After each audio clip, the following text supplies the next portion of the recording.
மூச்சு வாங்குது. மதிப்பிற்குரிய குடும்ப நல நீதிமன்றம் அனைத்து மாவட்டங்களிலும். சரியா?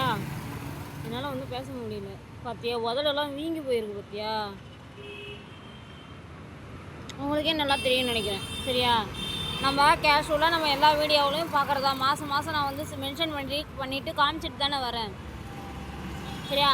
வயிற்றில் இந்தமாரி பிரச்சனை இருந்தால் அதை தான் நான் சொல்கிறேன்ல, இந்த மாதவிடாயின் போது வந்து எனக்கு வந்து உதடெல்லாம் வீங்கிறது, பொங்கிறது, இந்தமாரிலாம் வரும். சரியா? இந்த மந்த்து வந்து பீரியட் ஆகலை. ஏன்னா நமக்கு ஒயிட் டிஸ்சார்ஜ் ஆகுது, பாடி வீக்காக இருக்குது, உடம்புல ப்ளட் இல்லை. சரியா?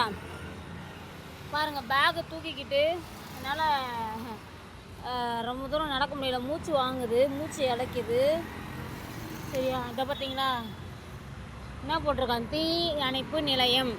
சரியா? நீ என்ன நிலையம் வச்சாலும் சரி, நான் வைக்கிற தீ வந்து யாராலையுமே வந்து அணைக்கவே முடியாது. புரியுதா? நான் வச்ச குறி அவ்வளோ சீக்கிரம் நான் யாரையுமே குறி வைக்க மாட்டேன். அப்படி நான் வைக்கிறேன்னாக்கா என் குறியிலேருந்து தப்ப முடியாது. புரியுதா? எக்கரணம் தப்பினால் அக்கணம் மரணம் நிகழும். புரியுதா? அப்படி தானே சொல்லுவாங்க. சரி, எப்படியோ. சரியா? அதனால் மதிப்பிற்குரிய குடும்ப நல நீதிமன்றத்தில் தீர்ப்பு வழங்கக்கூடிய நீதிபதி அவர்கள்